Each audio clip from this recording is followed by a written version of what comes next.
이 시간에 우리 하나님 말씀 보도록 합니다. 창세기 12장 1절에서 4절입니다. 같이 합독합니다. 여호와께서 아브라함에게 이르시되 너는 너의 고향과 친척과 아비의 집을 떠나 내가 내게 보여줄 땅으로 가라. 내가 너로 큰 민족을 이루고 내게 복을 주어 내 이름을 창대하게 하리니 너는 복이 될지라. 너를 축복하는 자에게는 내가 복을 내리고 너를 저주하는 자에게는 내가 저주하리니 땅의 모든 족속이 너로 말미암아 복을 얻을 것이라 하신지라. 이에 아브라함이 여호와의 말씀을 따라갔고 롯도 그와 함께 갔으며 아브라함이 하란을 떠날 때에 75세였더라. 아멘.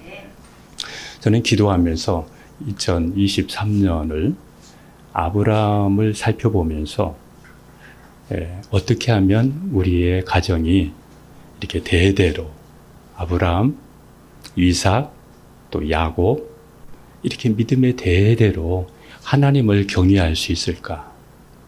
그래서 올해 2023년 프로젝트는 믿음의 가정으로 세워지는, 믿음의 가문으로 세워지는 우리 가정을 위해서 지금 아브라함을 통해서 함께 말씀을 나눠가고 있습니다. 저와 여러분이 그냥 1, 2대로 끝나지 않고 1000대까지 대대로 하나님을 경외할 수 있도록 어떻게 하면 그렇게 할 수 있을까? 그리고 올 한 해는 이 제목을 가지고 나갈 겁니다. 그러니까 우리가 크게 생각하면서 계속 말씀이 이어지니까 연결된 말씀을 여러분의 삶 속에 적용해서 여러분의 가정이 여러분의 대로 끝나지 않고 대대로 하나님을 경외하는 신앙의 명문 가문이 될 수 있기를 주님의 이름으로 축복합니다. 그 과정 가운데 지금 이번에 나누는 말씀은 믿음의 가정으로, 믿음의 명문 가문으로 우리 가정이 세워지기 위해서는 하나님과 대대로 하나님을 경외하는 가정이 되기 위해서는 하나님과 친밀해야 된다. 하나님과 친밀해야 된다. 그래서 말씀의 제목이 하나님과 친밀하라. 이게 말씀의 제목입니다. 이번 주하고 다음 주까지 하나님과 친밀하라. 우리 세 번 한번 선포합니다. 시작. 하나님과 친밀하라. 하나님과 친밀하라. 하나님과 친밀하라. 여러분, 하나님과 친밀하도록 힘써야 됩니다. 하나님과 간격이 없이 하나님과 아주 친밀하도록 마음에서도 생각에서도 여러분의 삶에서 아주 친밀해야 돼요. 그리고 친밀하지 못한 것이 있거든, 좀 소원해진 것이 있거든, 빨리 회복을 해야 돼요. 사람과의 관계도 조금 멀어지면 더 멀어져요. 빨리 회복을 해야 돼요. 제가 이제 하나님과 친밀하라 이 과정 속에서 그러면 어떻게 하면 또 하나님과 친밀할 수 있을까? 그 중에 하나가 하나님을 경외하는 마음이 있어야 된다. 하나님을 크게 여기고 나를 구원하시고 하나님의 자녀 삼아 주신 것에 대해서 감사하는 마음이 우리에게 있고 이렇게 경외하는 마음이 있어야 하나님과 친밀할 수 있다. 이거를 지금 지난 시간에 이어서 말씀을 나누려고 합니다. 요한이 예수님이 이제 십자가에 못 박혀 돌아가 죽으시니까 제자들이 고기 잡으러 왔습니다. 옛날에 살던 바닷가에 어부로 다시 돌아갔습니다. 그런데 밤새 고기를 잡으려고 그물을 던졌는데 고기를 잡지 못했습니다. 어떤 분이 바닷가에 있어서 고기 많이 잡았느냐고 물으니까 고기 못 잡았습니다. 오른쪽에 그물을 던져봐. 그러니까 오른쪽에 그물을 던지니까 고기가 많이 잡혔습니다. 이거를 보는 순간에 예수님이 보였습니다. 그래서 요한이 요한복음에 보게 되면 요한이 이렇게 얘기합니다. 자, 우리 함께 요한복음 21장 7절을 같이 가게 됩니다. 시작. 예수께서 사랑하시는 그 제자가 베드로에게 이르되 주님이시라 하니 시몬 베드로가 벗고 있다가 주님이라 하는 말을 듣고 겉옷을 두른 후에 바다로 뛰어내리더라. 자, 여기서 보시게 되면 예수께서 사랑하시는 그 제자, 이게 누구예요? 요한이에요. 요한복음에서는 자기 자신을 이렇게 어필할 때 예수님께서 사랑하시는 제자, 그렇게 자기 자신을 그렇게 표현했어요. 우리도 이렇게 하면 좋을 것 같아요. 예수님이 사랑하시는 제자, 예수님이 사랑하시는 문수, 예수님이 사랑하시는 순이, 이 순이가 아주 좀 많다고 그러는데 그래도 예수님이 사랑하시는 유영이, 예수님이 사랑하시는 제자 요한이가 예수님이다! 예수님이다! 이렇게 하니까 베드로가 고기 잡기 위해서 막 옷을 벗고 있었는데 예수님이다는 그 말을 듣고 옷을 입었습니다. 옷을 입고 정장을 하고 쉽게 말하면 옷을 입고 어떻게 했어요?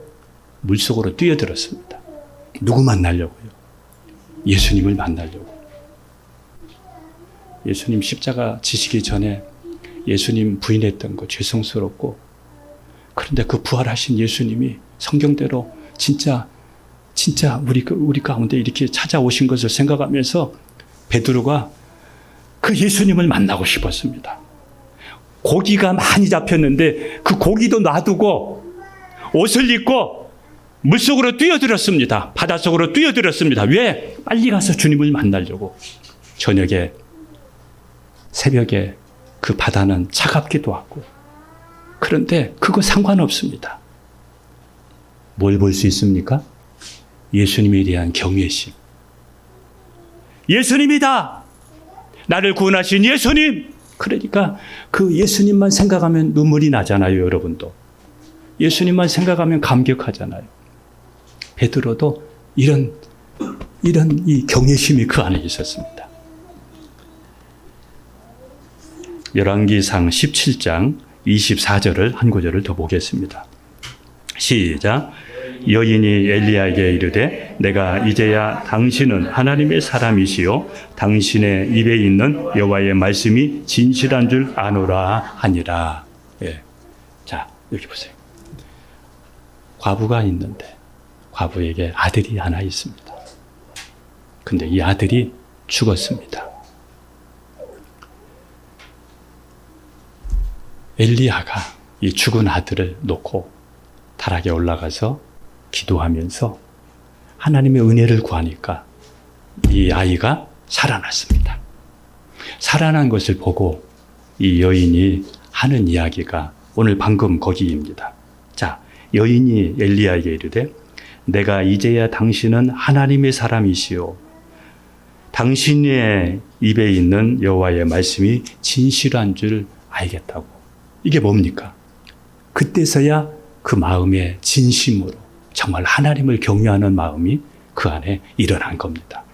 여러분의 마음속에 예배 드릴 때 그냥 와서 앉아있지 말고 세상에 나 같은 것이 구원받아서 하나님께 예배 드릴 수 있고 하나님 말씀 드릴 수 있고 참 나는 정말 행복하다.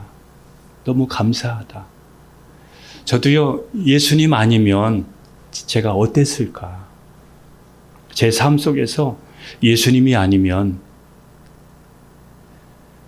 정말 제가 예수 믿는 것이 얼마나 감사하고 행복한지 몰라요.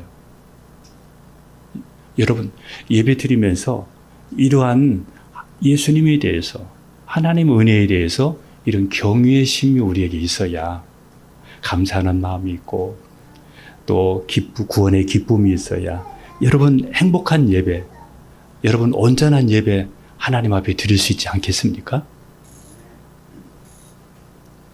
예배는 이렇게 하나님의 은혜에 반응하는 것입니다. 예, 그래서 어떻게 하면 우리가 하나님 앞에 온전한 예배를 드릴 수 있을까? 그래서 성경에서는 어떻게 하면은 이 경외하는 마음을 우리에게 줄 수 있을까? 이 경외에 대해서 강조를 많이 했는데 여러분 오늘 저는 이 시간이 주어지는 대로 오늘은 제가 끝까지 가려고 해요. 다 마지막을 마치려고 해요. 예. 경외가 얼마나 중요하느냐면 말씀 가도록 한번 하겠습니다. 전도서 12장 3절입니다. 시작. 일의 결국을 다 들었으니 하나님을 경외하고 그의 명령을 지킬지어다. 이것이 모든 사람의 본분이니라. 자, 여러분, 경외하는 마음은 우리 신앙인의 본분입니다. 마땅히 가져야 돼요. 여러분의 마음에 이 경외하는 마음이 있어야 됩니다. 하나님이 우리를 창조하셨죠. 그리고 하나님 말씀대로 살지도 않고 불순종하고 하나님을 떠난, 그래서 죄와 지옥 형벌을 받을 수밖에 없는 저와 여러분을 위해서 하나님이 독생자 예수님을 다 보내주셨죠. 그 예수님을 통해서 저와 여러분이 구원을 받았죠. 네. 그러니까 마땅히 하나님을 경외해야 되지 않겠습니까? 하나님 경외하는 것이 여러분 당연하지 않습니까?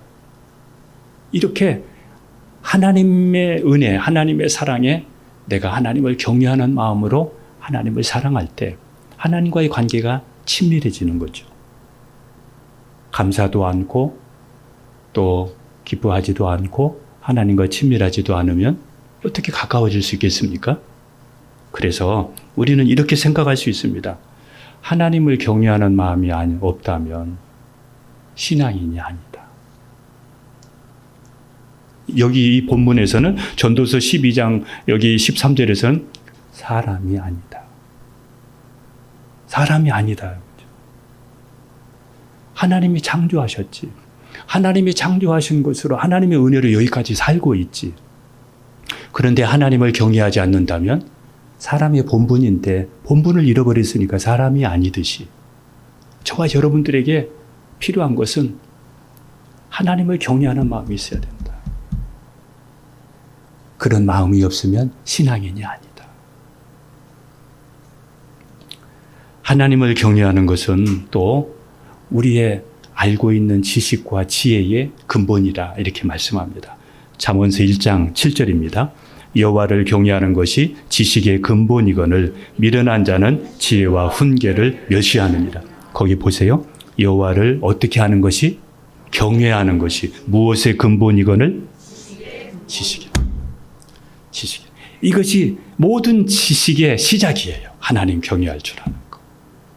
그런데 공부 조금 했다고 그 하나님을 무시하고 하나님을 멸시하고 그 하나님을 떠나고 그 하나님을 평가하고 그 하나님을 내가 이렇게 저렇게 하나님을 내가 평가한단 말이죠. 여러분이 알고 있는 지식이 어떤 지식입니까? 여러분이 알면 얼마나 합니까? 자, 모든 지식의 근본이 하나님을 경외하는 거다. 하나님 경외다. 자, 중요합니다. 자, 또 한 구절 봅니다. 잠언서 9장 10절입니다. 여호와를 경외하는 것이 지혜의 근본이요 거룩하신 자를 아는 것이 명철이니라. 또 보세요. 여호와를 경외하는 것이 무엇의 근본이요? 지혜의 근본이요 거룩하신 자를 아는 것이 명철이니라.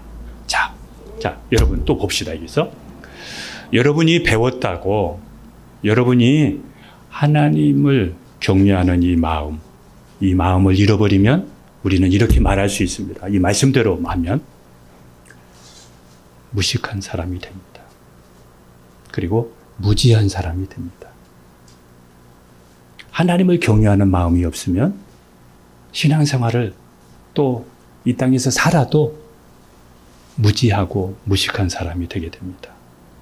그래서 여러분, 하나님을 경외하는 마음이 여러분에게 있어야 됩니다.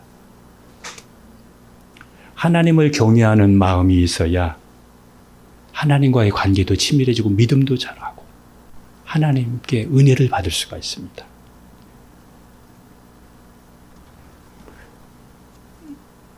(1972년에) 미국 스탠퍼드 대학에 그 웰터 미셸 교수라는 분이 4살 아이를 중심으로 실험을 했는데 그게 뭐냐면 그 마시멜로를 가지고 실험을 했습니다.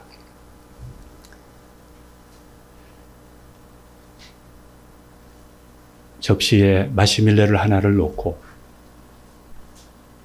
그리고 내가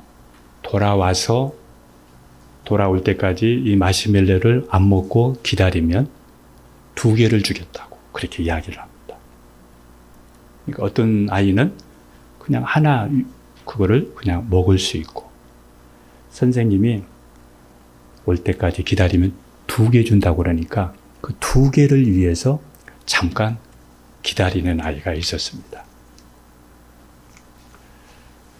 여러분, 우리도 우리의 지식과 지혜 속에서 우리의 지식과 지혜가 항상 앞서 나가고 그것 가지고 평가하고 그것으로 우리가 어떤 일을 할 수 있습니다.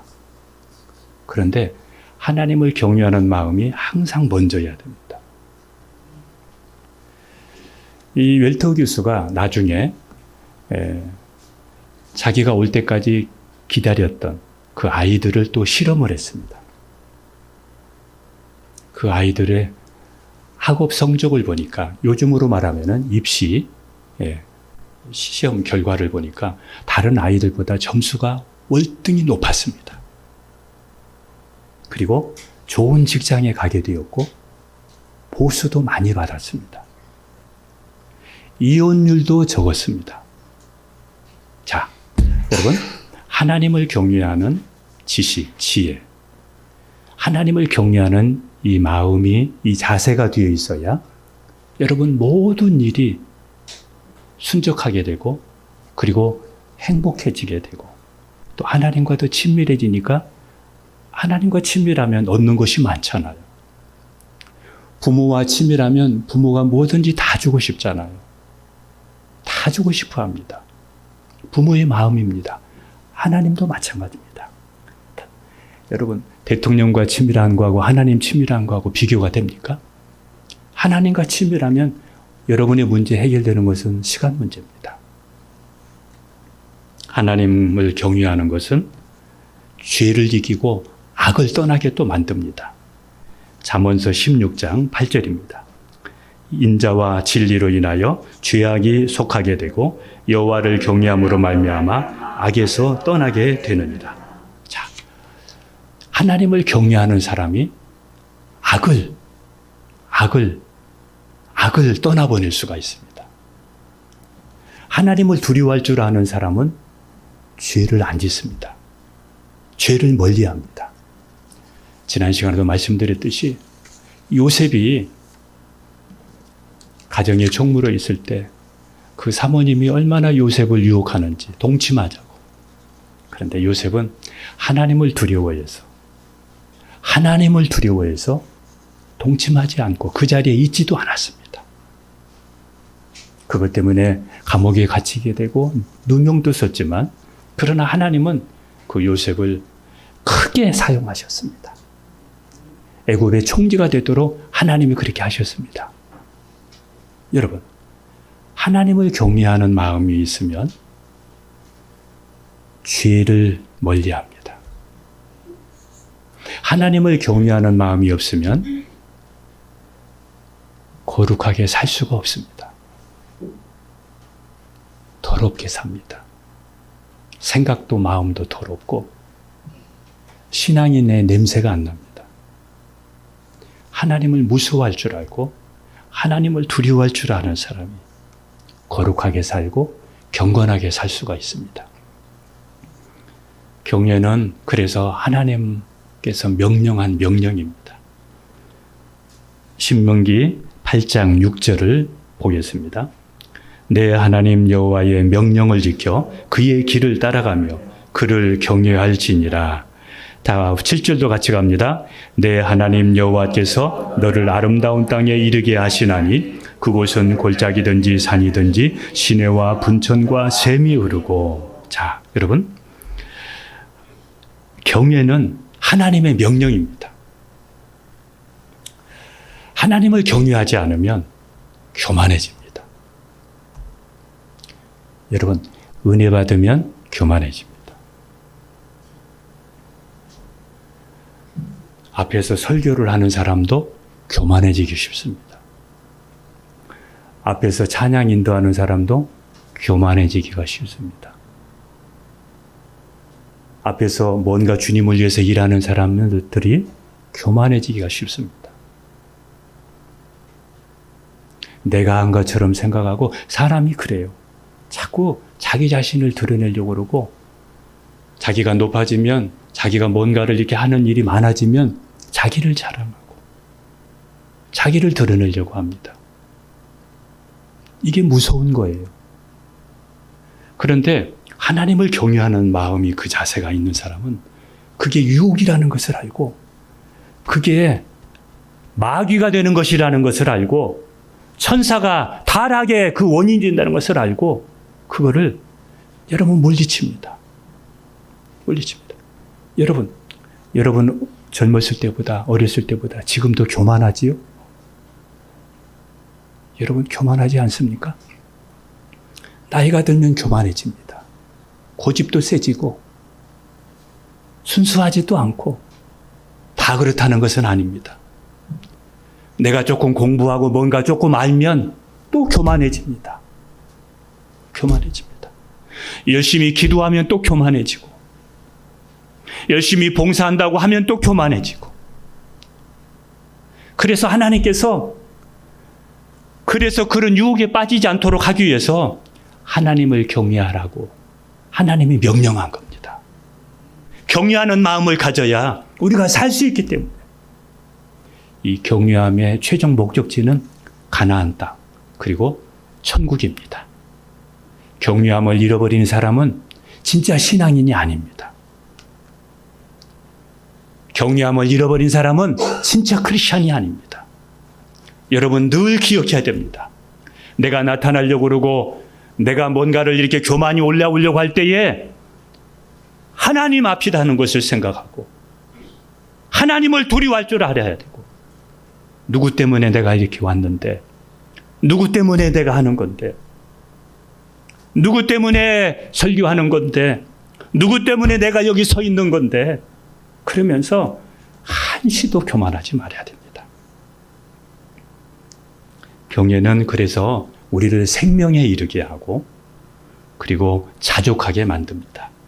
잠언서 19장 23절을 갑니다. 여호와를 경외하는 것은 사람으로 생명에 이르게 하는 것이라.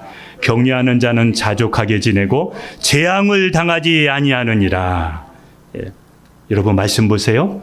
여호와를 경외하는 것은 사람으로 생명에 이르게 하고 여러분의 끝까지 믿음 지키는 사람은 하나님을 경외할 줄 아는 사람입니다. 하나님을 두려워할 줄 아는 사람. 이런 사람이 믿음 지킬 수 있어요. 그렇지 않으면 믿음 못 지킵니다. 진짜 주님을 만난 사람은 끝까지 하나님을 경외하는 마음으로 믿음 지키지만 종교인들은 조금만 자리만 만들어주면 교만해지고 그리고 나중에 그 생명을 잃어버리게 됩니다. 자족할 줄 몰라요. 자족할 줄 몰라요. 여러분 우리가 얼마나 욕구 불만 속에 있습니까? 그것 때문에 불평하고 원망할 수도 있습니다. 그러나 다른 건 몰라도 나에게는 천하보다 귀한 내 영혼이 구원받았잖아. 나는 예수님만 있으면 돼. 예수님만 있으면 나는 행복해. 여러분 이런 마음이 여러분에게 있어야 이런 자족이 있어야 하나님께서 솔로몬에게 지혜를 구할 때 그가 구하지 아니한 재물도 다른 모든 것도 주셨잖아요. 하나님 앞에 이런 자세를 평생 놓치지 않기를 축복합니다. 마지막으로 경외는 기도를 응답받게 만듭니다. 경외하는 마음으로 하나님 앞에 기도하는 사람은 그 사람의 기도가 응답되게 합니다. 시편 145편 19절입니다. 그는 자기를 경외하는 자들의 소원을 이루시며 또 그들의 부르짖음을 들으사 구원하시리로다. 한번 다시 갑니다. 그는 자기를 경외하는 자들의 소원을 이루시며 또 그들의 부르짖음을 들으사 구원하시리로다. 아멘. 여러분, 여러분의 기도가 응답되게 하려면 하나님을 경외하는 마음이 있어야 됩니다. 하나님 주려면 주고 마시려면 마세요. 이게 아니라 하나님 저는 아무것도 할 수 없습니다. 저는 하나님이 도와주셔야 됩니다. 우리 가정은 하나님이 도와주시지 않으면 살 수 없습니다. 이런 마음으로 여러분 기도하십시오. 하나님 이거 해결해 주세요. 하나님 도와주세요.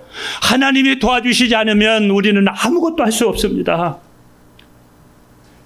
내가 할 수 있는 일까지도 그것도 하나님이 도와주시지 않으면 할 수 없습니다. 근데 사람들은 자기가 계획을 다 세워놓습니다. 그리고 하나님께서 그거를 해주시기를 바랍니다. 그런데 하나님을 경외하는 사람은 먼저 하나님께 묻습니다. 그리고 하나님이 주신 마음으로 계획을 세웁니다. 그리고 여러분 마지막까지 하나님이 도와주셔야 됩니다. 하나님이 사인해 주셔야 됩니다. 그러니까 늘 하나님과 연결되어 있는 거예요. 하나님. 잠깐 저녁에 자다가 깨다가도 제가 요즘에 기도하는 것이 있습니다. 869-1, 869-1. 하나님 도와주세요. 하나님 은혜 주세요. 아니라도 하나님이 더 귀한 걸로 하나님이 인도해 주실 줄 믿습니다. 늘 이런 마음으로 그렇게 기도하고 있습니다. 하나님을 경외하는 사람은 삶에 이런 것이 나타납니다. 한번 여러분에게 있는지 한번 점검을 한번 해보시길 바라요. 하나님을 경외하는 사람은 범사에 늘 감사가 있어요. 데살로니가 전서 5장 18절 말씀처럼 범사에 감사하라. 범사에 감사하라. 여러분 어때요? 여러분 마음속에 감사가 있습니까? 하나님의 은혜 생각하면서 하나님 감사해요. 하나님 감사하면 여러분에게 은혜 베푼 사람한테 감사해요. 감사해요. 나도 저를 위해서 기도해 주는 사람한테 감사해요. 저를 위해서 기도해 주셔서 감사해요. 그러면 관계가 더 좋아지지 않겠습니까? 하나님이 주신 은혜에 대해서 내가 그 감사에 반응을 하는 거죠. 그럴 때 그 사람에게 하나님의 은혜가 임하고 하나님과의 관계가 친밀해집니다. 요한복음 20장에 보면 마태복음 20장입니다. 마태복음 20장에 보면 여기에 포도원에 대한 이야기가 나옵니다. 포도원지기가 포도원에 일할 수 있도록 일꾼을 이렇게 오게 하는 그 내용이 나와요. 네. 아침 일찍 나가서 일거리 없는 사람한테 또 필요한 사람한테 우리 포도원에 일하러 오라고 아침 일찍 갔습니다. 또 9시에도 갔습니다. 12시에도 갔습니다. 오후 3시에도 갔습니다. 5시에도 갔습니다. 그래가지고 우리 포도원에 와서 일만 하면 하루 일당을 주는 거예요. 그 일당을 가지고 생활이 되는 거예요. 아침 일찍 온 사람이 또 5시에 온 사람이 있었는데 5시에 온 사람한테 먼저 돈을 주는 거예요. 네, 하루 일당을 똑같이 주는 거예요. 그러니까 맨 먼저 온 사람이 나는 더 주겠지. 나는 더 많이 주겠지. 이렇게 생각을 했어요. 그런데 똑같이 주는 거예요. 똑같이 하루 일당을 주는 거예요. 그러니까 일찍 온 사람이 서운했어요. 그래가지고 시기심이 생겼어요. 그때에 포도원지기가 이렇게 얘기합니다. 내가 당신한테 뭐 잘못했습니까? 하루 일당 약속했는데 하루 일당 주었는데 뭐 잘못한 거 있습니까? 그렇게 포도원지기가 그 사람한테 그 이야기합니다. 여러분,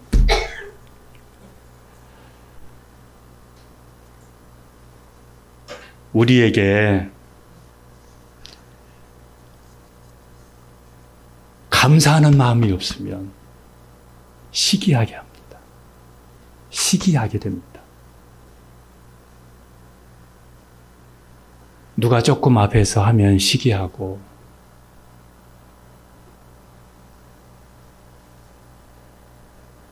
내게 감사하는 마음이 없으면 포도원에 와서 천국이 포도원과 같다고 말씀하셨거든요. 한번 볼까요? 마태복음 20장 1절입니다. 천국은 마치 품꾼을 얻어 포도원에 들여보내려고 이른 아침에 나간 집주인과 같으니. 자, 천국은 이렇게 말합니다. 마치 품꾼을 얻어 포도원에 들여보내려고. 그러니까 포도원이 천국이라는 거죠. 그리고 포도원에 오게 하는 사람은, 일꾼은 구원받은 사람을 말하는 거죠. 자, 여기서 중요한 것이 있습니다. 이 본문에서 말씀하고 있는 것은 처음 된 자가 나중되고 먼저 된 자가 처음 된다는 이야기입니다. 여러분, 진짜 예수님을 만난 사람은 늘 감사합니다. 그런데 이 감사가 없는 사람은 나중에 여러분 신앙 잃어버릴 수 있습니다. 나중될 수가 있습니다. 그렇지만은 5시 온 사람은 세상에 나를 조금밖에 일하지 않았는데 나에게 이렇게 하루 일당을 주었어. 그러면서 얼마나 감사하는지. 나중된 자가 먼저 될 수 있습니다. 여러분의 마음속에 감사가 살아있기를 주님 이름으로 축복합니다. 두 번째는 내가 하나님을 경외하고 있는 이 증거가, 두 번째 증거는 뭐냐면 말씀 갑니다. 고린도전서 10장 31절입니다. 시작. 그런즉 너희가 먹든지 마시든지 무엇을 하든지 다 하나님의 영광을 위하여 하라. 예. 여러분, 하나님의 영광을 위해서 사는 겁니다.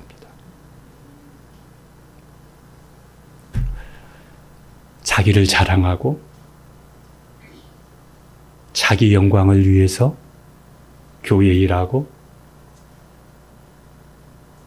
자기 영광을 위해서 기도하고 이러지 않습니다. 하나님을 경외하는 사람은 먹든지 마시든지 무엇을 하든지 다 오직 하나님의 영광만을 위해서 삽니다. 하나님의 영광이 우리의 삶을 통해서 가리워질 수도 있고 하나님의 영광이 우리의 삶을 통해서 드러날 수도 있습니다. 우리가 금요일 날 전도하면 사람들이 그래요. 젊은 사람들도 그렇고 성도들이 오르내리는 모습을 봐요. 제가 아침에 빗자루 가지고 쓸 때는 사람들이 저분이 아침에 이렇게 빗자루 가지고 쓰네. 그러니까 다 보고 있어요, 사람들이. 여러분의 모습을 사람들이 다 보고 있습니다.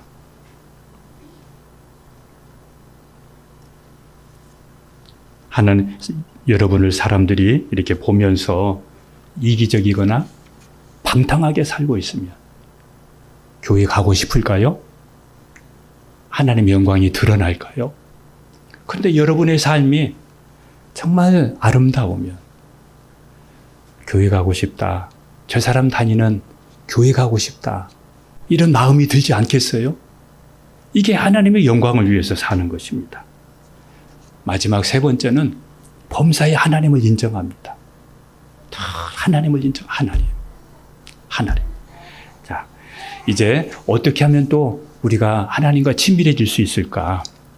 기도하는 겁니다. 제가 처음에는 경외에 대해서 말씀드렸습니다. 이제 어떻게 하면 하나님과 친밀해질 수 있을까? 두 번째는 기도하는 겁니다. 기도는 뭐냐? 하나님과 만나서 자꾸 대화하는 겁니다. 기도는 하나님과 만나서 늘 대화하는 겁니다. 아브라함은 목사도 없었고 그때 당시에는 성경도 없었지만은 늘 하나님의 이름을 부르면서 그는 기도했습니다. 한 구절만 봅니다. 창세기 12장 8절입니다. 거기서 베델 동쪽 산으로 옮겨 장막을 치니 서쪽은 베델이요 동쪽은 아이. 그가 그곳에서 여호와께 제단을 쌓고 여호와의 이름을 불렀더니. 예. 아브라함은 늘 하나님께 기도했습니다. 제가 아까 처음에 말씀드렸잖아요. 그때는 성경도 없었어요. 사역자도 없었어요. 그냥 하나님을 찾으면서 하나님께 기도하면서 하나님의 은혜를 구했습니다. 아브라함의 기도를 통해서 로마서 4장 19절에서 24절에 제가 결과만 말씀드립니다. 그는 기도를 통해서 믿음이 약해지질 않았습니다. 두 번째는 믿음이 없어서 하나님의 약속을 의심하지 않았습니다. 세 번째는 믿음이 견고해져서 하나님께 영광을 돌렸다고 합니다. 네 번째는 약속하신 것을 능히 이루실 줄 확신했고, 다섯 번째는 하나님 앞에 의롭다함을 여김을 받았습니다. 기도를 통해서 아브라함은 이렇게 변화되게 되었습니다. 여러분, 우리에게 중요합니다. 예수님은 그렇게 바쁜 가운데서도 기도하는 것을 놓지 않았습니다. 기도. 한번 말씀 갑니다. 누가복음 5장 15절만 같이 갑니다. 15절 16절 시작. 예수의 소문이 더욱 퍼짐에 수많은 무리가 말씀도 듣고 자기 병도 고침받고자 하여 모여오되 예수는 물러가사 한적한 곳에서 기도하시니라. 여러분, 예수님은 그렇게 사역하면서도 하나님께 늘 기도했습니다. 예수님도 기도했습니다. 여러분, 기도하면 하나님이 때가 되면 반드시 하나님이 역사하십니다. 반드시 하나님이 역사하십니다. 제가 어느 아내가 이렇게 보고 있는 것을 제가 들었는데 거기에 그런 이야기가 나오더라고요. 예.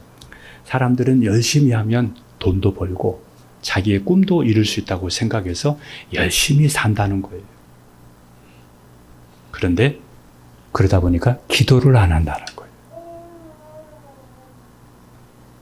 열심히 하면 되는 줄 알고 열심히 하다 보니까 기도를 안 하게 된다는 거예요. 그래서 기도를 안 하니까 교회가 체질이 약해진다는 거예요. 기도가 체질이 약해진다는 거예요. 또 하나는 여러분, 기도하면 하나님이 은혜 주시는데 우리가 순수하게 기도하기보다는 내 목적을 위해서 내가 나의 뭔가 필요를 위해서 하나님께 이렇게 조건을 걸고 그거 가지고 기도하다 보니까 하나님과의 관계가, 기도는 주님과의 관계고 사랑인데 조건을 가지고 하니까 하나님과의 관계가 친밀해질 수 없고 기도가 깊어질 수 없고 관계가 좋아질 수가 없는 거예요.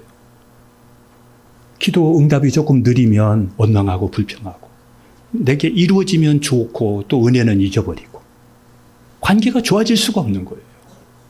그래서 기도는 조건도 걸지 말고 다른 것에 분주해서 움직이기보다 여러분, 기도는 하나님과의 관계다. 기도는 사랑이다. 그래서 사랑을 잘하는 사람은 기도도 잘합니다. 하나님 사랑, 주님 사랑을 잘하는 사람은 기도도 잘합니다. 그 다음에 이제 또 어떻게 하면 우리가 하나님과 친밀해질 수 있을까? 세 번째는 예배를 통해서 친밀해질 수 있습니다. 그 예배는 하나님을 만나는 시간입니다. 예배. 요한복음 4장 23절 같이 갑니다. 시작. 아버지께 참되게 예배하는 자들은 영과 진리로 예배할 때가 오나니 곧 이때라. 아버지께서는 자기에게 이렇게 예배하는 자들을 찾으셨. 예. 그래서 아브라함은 가는 곳마다 하나님께 예배드렸습니다. 여러분이 하나님과 친밀해지고 싶거든 예배 시간을 지키세요. 가정 예배도 드리시고, 여러분 가능하면 여러분 예배를 놓치지 마세요. 공예배를 놓치지 마세요. 예. 하나님과의 만남의 시간입니다. 어떻게 사랑하는 사람이 만나고 싶지 않아요? 사랑하면 자꾸 만나고 싶지 않아요? 자꾸 만나지 않는데 예배를 놓치는데 어떻게 친밀해질 수 있겠습니까? 저는 그래서 여러분들이 이렇게 했으면 좋겠습니다. 시편 84편 1절, 2절을 같이 갑니다. 만군의 여호와여, 주의 장막이 어찌 그리 사랑스러운지요.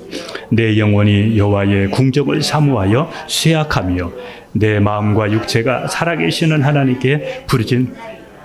이 시편 기자는 하나님의 성전을 예배를 사모했습니다. 그래서 이렇게 얘기합니다. 만군의 여호와여, 주의 장막이 어찌 그리 사랑스러운지요. 그곳에 가서 예배드리고 싶다. 너무 기다려지는 거예요. 쫓겨다니면서 예배 드리고 싶은데 그러지 못한 이 마음의 안타까움이 여기 묻어 나왔어요. 내 영혼이 여호와의 궁정을 사모하여 쇠약하며 하나님께 예배드리고 싶은데 그러지 못한 것을 생각하면서 막 영적으로 쇠약해질 정도로 예배를 사모했습니다. 내 마음과 육체가 살아계시는 하나님께 막 부르짖습니다. 이렇게 여러분 예배를 사모하고 예배를 놓치지 않기를 주님의 이름으로 축복합니다. 그 예배 시간에 하나님께서 치유와 응답과 또 회복이 예배 시간에 하나님께서 시편 73편처럼 이루게 됩니다. 이제 네 번째입니다. 어떻게 하면 또 하나님과 친밀해질 수 있을까? 말씀을 통해서 친밀해질 수 있습니다. 하나님의 말씀을 가까이 할 때 하나님과 친밀해집니다. 요한복음 1장 1절에 태초에 말씀이 계시니라. 이 말씀은 곧 하나님이시니라. 말씀을 가까이 하는 것은 곧 하나님을 가까이 하는 겁니다. 여러분, 하나님을 가까이 하시기를, 말씀을 가까이 하기를 축복합니다. 자, 우리가 지난 시간에 시편 25편 14절에 다윗은 이렇게 말했습니다. 여호와의 친밀하심이 그를 경외하는 자들에게 있다고 말씀하셨는데, 그리고 그의 언약을 그들에게 보이신다고 말씀하셨는데, 어떻게 다윗은 하나님과 이렇게 친밀함을 가질 수 있었을까? 그것이 시편 143편 8절입니다. 143편 8절 같이 갑니다. 아침에 나르와 여금 주의 인자한 말씀을 듣게 하소서. 내가 주를 의뢰함이니이다. 내가 다닐 길을 알게 하소서. 내가 내 영혼을 주께 드림이니이다. 다윗은 어떻게 해서 하나님과 친밀할 수 있었느냐 하면 늘 아침마다 성경을 펴놓고 말씀을 펴놓고 하나님의 말씀을 묵상한 거예요. 말씀을 가까이 한 거예요. 저는 여러분의 계획 중에 이 말씀 읽는 계획, 이 시간을, 이 계획을 좀 세웠으면 좋겠어요. 바쁘다고 못하면 평생 바쁩니다. 그거보다 더 바쁜 일이 뭐 있습니까? 그거보다 더 바쁜 거 유혹이에요. 하나님 만나는 것보다 더 바쁜 거, 그거 있으면 여러분들도 손해납니다. 여러분, 일이 있거든 더 조금 일찍 일어나고 조금만 마음 먹으면 그게 믿음이잖아요. 말씀 가까이 하시고 기도하시고 이 시간을 놓치지 않기를 축복합니다. 할렐루야. 예, 자, 마지막입니다. 하나님과 친밀하기 위해서는 잘못된 것을, 잘못한 죄를, 또 잘못한 것은 회개해야 됩니다. 말씀 가도록 합니다. 시편 32편 5절입니다. 시작. 내가 이르기를 내 허물을 여호와께 자복하리라 하고 주께 내 죄를 아뢰고 내 죄악을 숨기지 아니하였더니 곧 주께서 내 죄악을 사하셨나이다. 여기 보세요. 우리는 잘못할 수 있어요. 실수할 수도 있죠. 부부간에 싸울 수도 있잖아요. 그러나 그 싸움이 계속하면 안 되잖아요. 여보, 제가 잘못했어요. 여보, 죄송해요. 제 생각이 짧았어요. 이렇게 하면 그냥 끝나잖아요. 하나님 앞에 우리가 잘못한 것 있거든. 하나님 앞에 회개하는 거죠. 여기 말씀 보세요. 여호와께 자복하리라 하고 주께 내 죄를 아뢰고 내 죄악을 숨기지 아니하였더니 곧 주께서 내 죄악을 사하셨나이다. 예. 여러분 잘못할 수 있다니까요. 그런데 회개는 해야 할 거 아니에요. 여러분 서로 부부 사이에 내가 잘못하고도 그렇지 않고 자기 주장만 하면 가까워질 수가 없잖아요. 그래서 여러분 잘못한 것 있거든 회개하면서 하나님과 이렇게 가까워질 수 있기를 주님의 이름으로 축복합니다. 아멘. 하나님은 여러분의 마음이 상하고 통회하는 마음을 원하십니다. 상한 마음을 원해요. 애통하는 마음을 원해요. 그냥 신난다, 야호 이게 아니에요. 하나님은 하나님의 마음은 여러분이 하나님 뜻대로 하나님을 경외하면서 살아야 되는데 살지 못한 것을 보면서 애통해하고 마음 아파하고 통해하는 그것을 하나님은 원하신단 말이에요. 하나님은 여러분에게 원하세요. 여러분, 우리가 예수님 믿고 우리가 구원받았는데 하나님과 친밀하게 보내는 거 이거 당연한 건데 어떻게 하면 내가 하나님과 친밀하게 보낼 수 있을까? 이런 부분들을 우리가 지금 지난 시간에 이어서 계속해서 말씀을 나누면서 하나님을 경외해야 되고 경외하는 마음이 있어야 되고 하나님을 함부로 대해서는 안 되고 하나님을 크게 여기고 감사하면서 하나님께서 주신 그 은혜를 내가 생각하면서 하나님 앞에 온전하게 내가 예배 드리려고 하는 그런 마음이 있어야 되고 또 내가 기도하고 하나님과의 이 사랑의 관계가 있어야 되고 말씀을 가까이 하고 지은 죄가 있거든 내가 회개하면서 여러분의 관계가 이렇게 회복해서 여러분이 건강한 믿음을 가질 수 있기를 주님의 이름으로 축복합니다. 기도하겠습니다.